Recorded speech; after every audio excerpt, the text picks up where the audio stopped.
Welcome to Season 4 of the Innovation Junkies podcast. In this season, you'll learn from successful innovators who have influential stories, practices, and strategies that will have your gears turning. Prepare to be inspired, challenged, and empowered. This is the Innovation Junkies podcast. Hey guys, welcome to another episode of the Innovation Junkies podcast. I'm Jeff Standridge. Hey, and this is Jeff Amrine here with my partner, Don Corleone. Man, I'll tell you what, and Jeff A., you're going to have to carry some of the conversation today because apparently I've been screaming too much. Yeah, too many ball games, huh? Yeah, something. I don't know what the deal is. Actually, I do know what happened. I have two grandbabies that are in daycare, and I kept them last Friday, and I think they brought everything home from the daycare to me. Yeah, the Petri dish followed them home. Yeah, that's right. Relate. Hey, let's talk about sales today. You want to do that? That's awesome. Great. Let's do it. We've got Ian.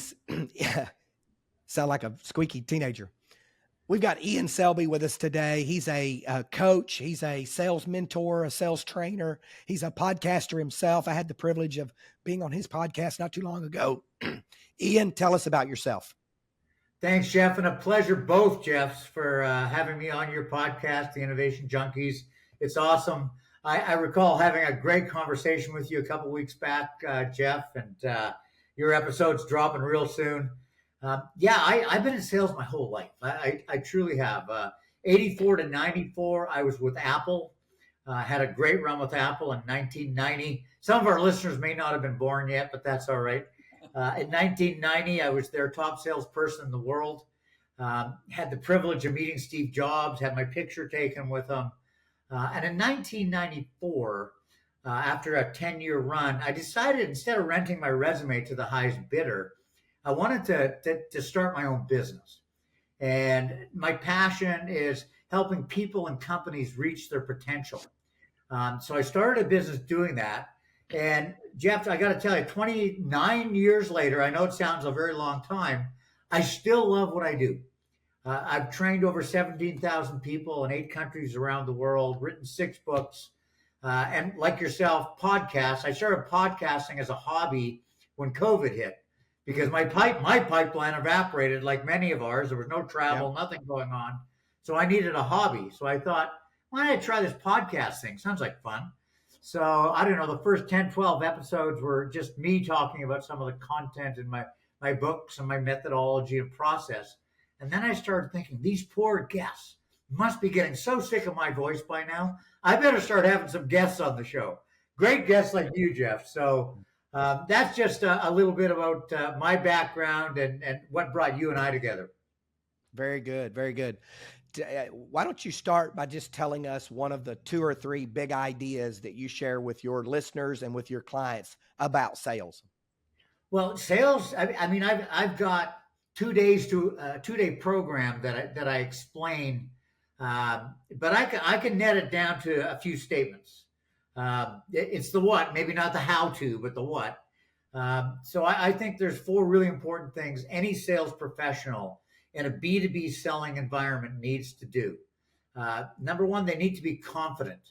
They absolutely need to be confident. They need to be, and not arrogant, not overconfident, but confident. So manage confidence. Number 2, they've got to be organized.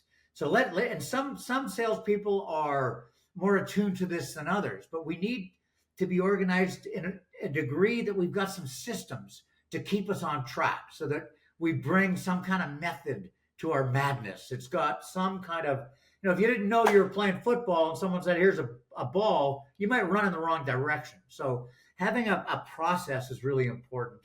Number 3, you've got to be persistent because selling can be hard. You get a lot of no's before you get your next yes. So you've got to have that tenacity, that fire in the belly to keep you going, that you should prod yourself with and not need your manager to be whipping you daily, right? So persistence. And then the 4th thing I would say is follow through and follow up. It's one thing if a customer, you make a commitment to a client or a prospect, and if you fail to meet the deadline on that small commitment, what does it say to the client or the prospect? Can't trust them with the small stuff, never trust them with the big stuff. So Yeah, I think confidence, organized, persistent, and follow through are really important. I'd say another framework there would be four things. Call high, so call on decision makers first. Instead of show up and throw up and try and sell something, second item on that list would be find the pain, find the business pain. And then thirdly, bring your game. Try and solve some of the problems with your solutions, with your products or your services. You're not going to be able to solve all the pain with that, but you could extend greater value with other kinds of elements to solve their business pain. It could be advice, introduction to someone else. And the fourth thing is do it again and again. To come back to the follow-up, follow-through. It takes $700 of time, money, and effort to get a new customer. It only takes $100 of time, money, and effort to get repeat business from an existing customer. So when you got them, never lose them. Treat them like loyalty. Treat them like gold.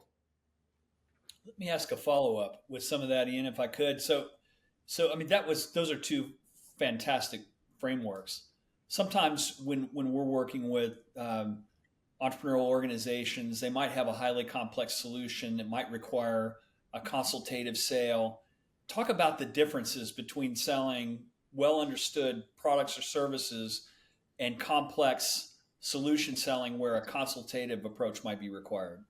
It's so important. I mean, the idea of call high, find pain, bring gain, do it again, which is almost like a rap, is really applied to complex selling. It's enterprise selling. That's the framework.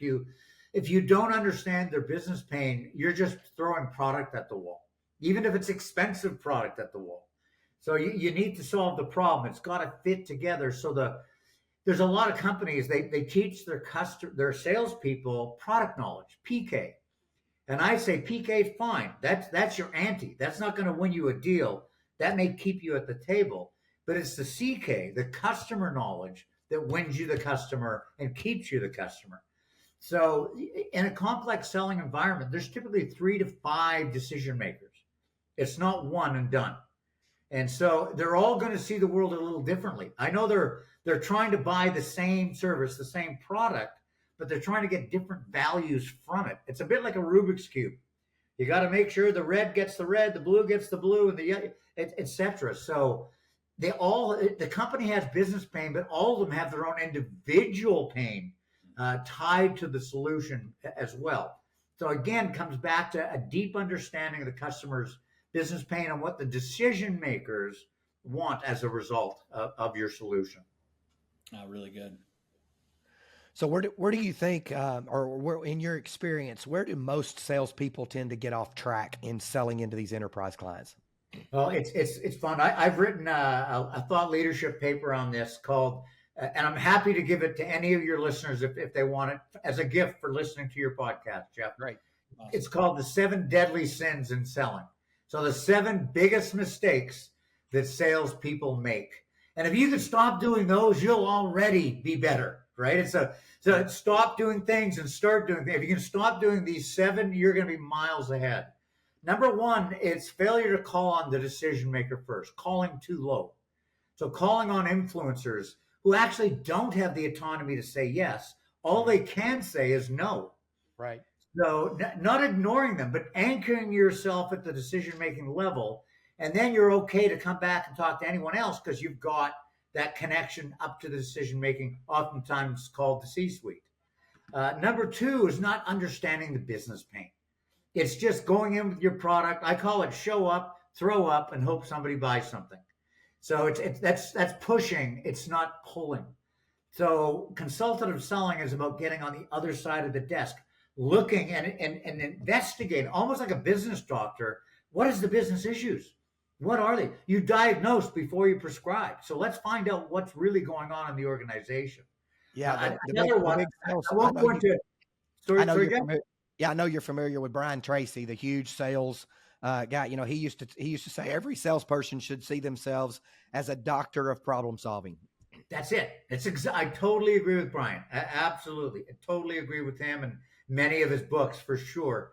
I mean, I won't go through all 7 because it's long, but another one that's interesting is thinking that the CRM will save you. that, oh, we invested a whole bunch of money, time, and effort standing up a CRM, and the salespeople hate it. It's like micromanagement. It's like, boiling the ocean in software. So no, it's about having the right process and then adapting tools that will support the process and help make it consistent. That's a common mistake. I'm glad you brought up CRM. So I'm going to just throw this out here and you tell me whether or not it's your experience as well. And I'm going to switch and say Salesforce automation, right? So CRM tools versus Salesforce automation. And we call it Salesforce automation. And we tell our salespeople that it's to make their lives easier, but it's not designed to make the life of the salesperson easier. It's designed to give critical metrics to the sales leadership so they can track the activity of the salesperson. Absolutely correct. And so I would say CRM can also stand for something else. Other than customer relationship management, it can also stand for cash runaway monster. Because you can spend so much money on a CRM, and what do? You turn your salespeople into data slaves. Yeah. Now they're tied to the keyboard typing instead of in front of customers where you want them, where the action actually is, helping create revenue, build relationships for your company long term. And so somewhere along the way, we made a bad turn with CRMs. I believe in sales automation like you, Jeff. There's lots of different tools out there that can help a salesperson. LinkedIn's a great one, as an example. Having a good, a slide presentation that talks about the value and how you solve other clients' business pain, that's a great sales tool. But if you want me to be glued to my desk, typing in every breath I take with a prospect or a customer, don't give me a big quote of that, because you're just making the table unfair. We have to keep notes. We have to keep track of things, activity, pipelines, results, for sure. But that should take, minutes a day and not hours a day. For sure. It's kind of an interesting phenomenon that's a good analog. If you talk to any doctors, they'll say, yeah, we went through this whole meaningful use, electronic medical records, supposed to make everything great. And it's been the bane of their existence. It's actually taken time away that would otherwise be patient facing. It's a kind of the same thing in the sales arena. It's how much is enough, I think, is the big question. You're so right, Jeff. You're bang on. And like, if a doctor's doing paperwork or filling in call reports on every visit, every client patient they had, what are they not doing? They're not billing new clients, exactly. Right? It's the same in sales, the very same in sales. So how do you coach on salespeople and sales leaders to do the right job of being organized, but to not fall into the trap of creating busy work? Well, there's three metrics, and if you don't measure it, you'll never manage it from a leadership perspective. That's an old, but it's a very true and relevant concept. So I look at three things when I'm in organizations, training them, coaching them, helping them grow their business. Three things I look at. Number one is activity, right? So that's the first thing. You don't build a pipeline without activity. So one of the things I do, I just did one this morning as a matter of fact, something called Pipeline Wednesday. So what is that? Every second Wednesday for 3 hours, I get the whole sales team to do an outreach campaign and book meetings with new prospects. They book a meeting, they send me a little text, I put it on the scoreboard, send it back to them. Do you think salespeople are a little bit competitive? Very much so. Very much so. The salespeople see the scorecard, the scoreboard, and go, I'm losing. Oh, I got to catch that guy. I got to catch that gal. And so it gamifies prospecting. So this morning, as a matter of fact, we put, I think, 27 new prospects into the pipeline. And one gentleman by the name of Chris, I'm not sure if Chris will be listening to this, but well done, Chris. You won this morning, and you booked 9 meetings on your own. So way to go, Chris. Yeah. I mean, that gamifies prospecting, which is activity. Now, I'm not saying that's the only time they prospect, but that builds team muscle, right? So no one wants to lose. Everyone wants to win, and everyone gets ready for Pipeline Wednesday. So we gamify prospecting by doing that. So that's one thing that certainly helps on the activity side. The pipeline, everything in the world of selling lives in the pipeline. Mm-hmm. I've got an investment in a software company called SalesLook that tracks pipeline. not CRM. It's pipeline management. You enter a deal in 7 seconds, you move it in 1 second. Happy to drop a link for a video demo on that if you're interested. But pipeline reviews and follow-up coaching. If I'm a manager, sales leader, I want to be doing at least monthly reviews with all of my sales reps one-on-one, examining their pipeline and what has changed, added, and moved. And because pipelines don't lie, and they have shape. I've been coaching pipelines for over 20 years, Jeff. I can just look at a glance, a pipeline, and it'll tell me what's going on or maybe what's not going on. Yeah. And I can provide the relevant coaching to it. Mm-hmm. The third thing is activity, revenue, results.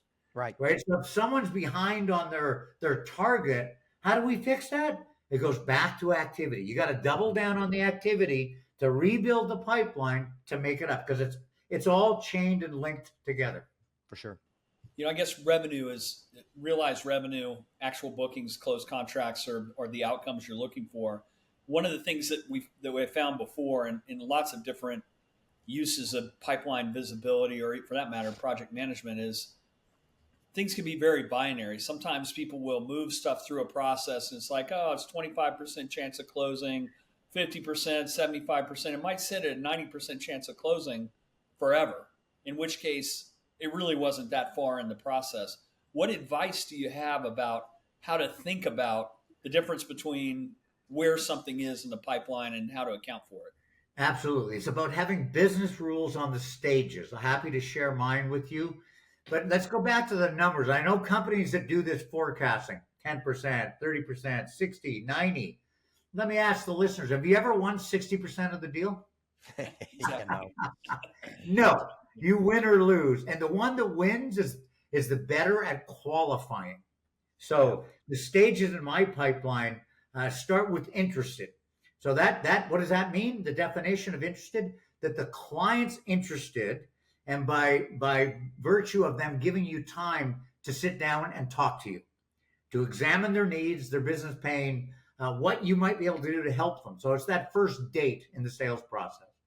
You move the deal to the next stage called discovered. So that's when the salesperson has gained enough information and understanding and believes there's a real deal worthy of pursuit. So they've got the budget, they've got the need, they're going to spend it somewhere. Why not on me? Right? Then we move the deal to qualified. And qualified is, I'm not always accused of being way over the top when it comes to qualified. And I'd rather win by 3 touchdowns than a last second field goal.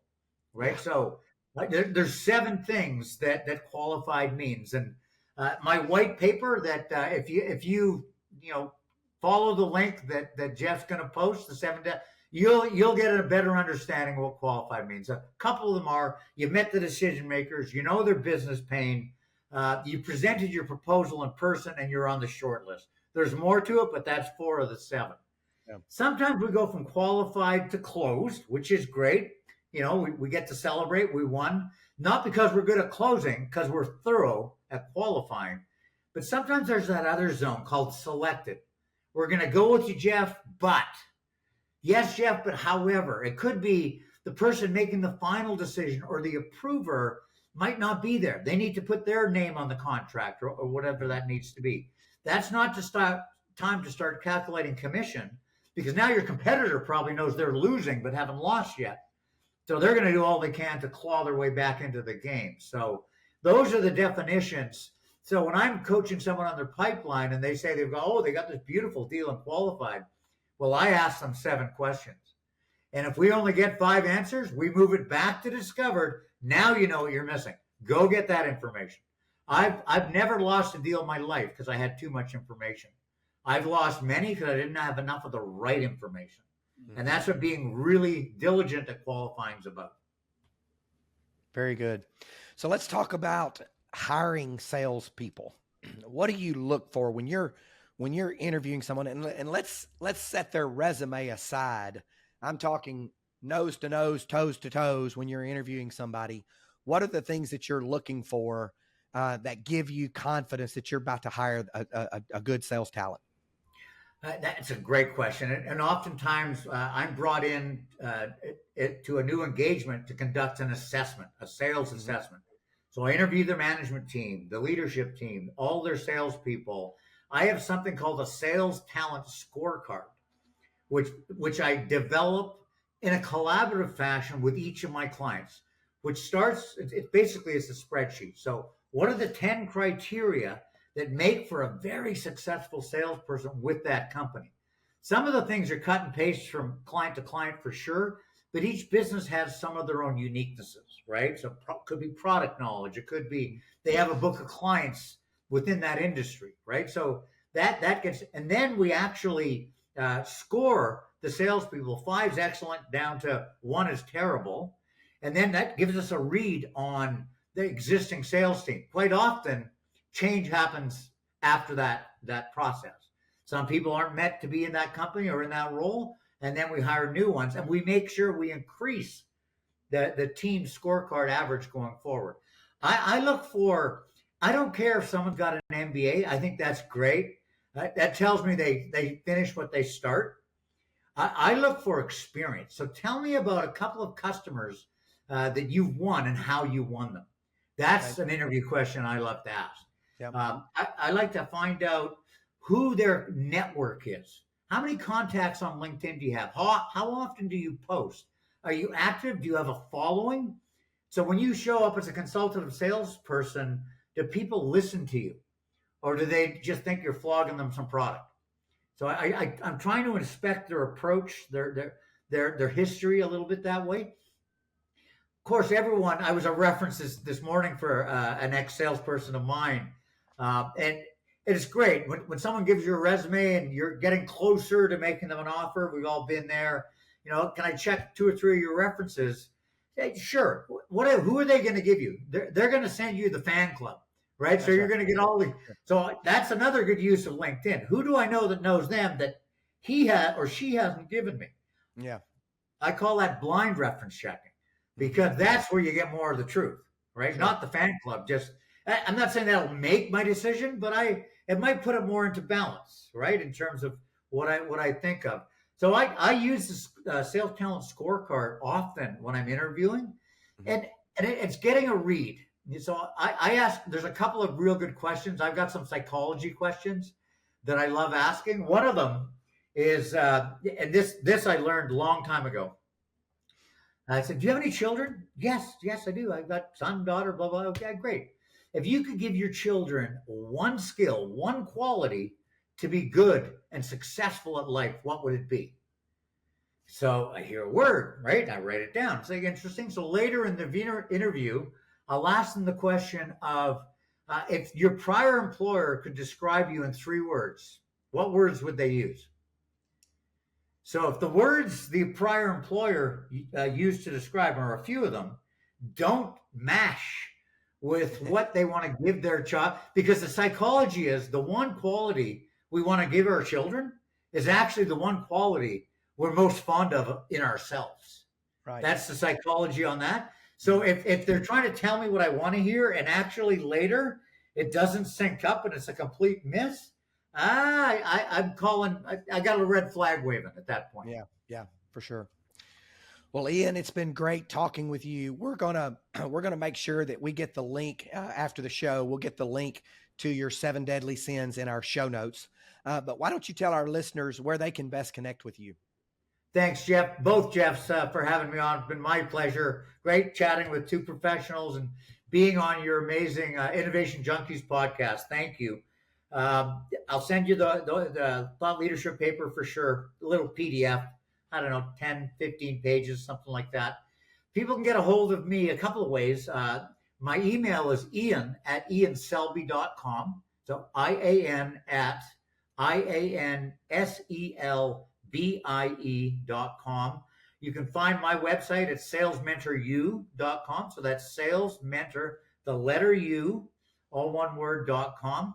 Or you can hook up with me on LinkedIn. I'm very active on LinkedIn. I think there's a few Ian Selbies on there. One's an Australian painter. That's not me. So I'm the other one. So okay. I accept all friend requests on LinkedIn, and I'm very active. Jeff, your and our episode of Confessions of a Sales Pro will be dropping on LinkedIn as well in a couple of weeks. Very good. And y'all can also check out Confessions of a Sales Pro. Got some great episodes on there, and we encourage you to do that. Jeff A., anything else? No, Ian, thanks for coming on. It was a great conversation. All businesses rise and fall with their ability to do sales well, and we can't learn too much about it. I really appreciate your time today. Thank you both, gentlemen. It's been my pleasure. Thank you, listeners, for listening. Thanks, Ian. This has been another episode of the Innovation Junkies podcast. Thanks for joining. See you next time.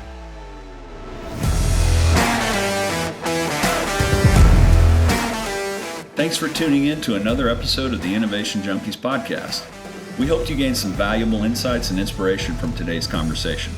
Be sure to subscribe for more episodes featuring leaders in the forefront of innovation, and don't forget to connect with us on social media to continue the conversation. See you next time.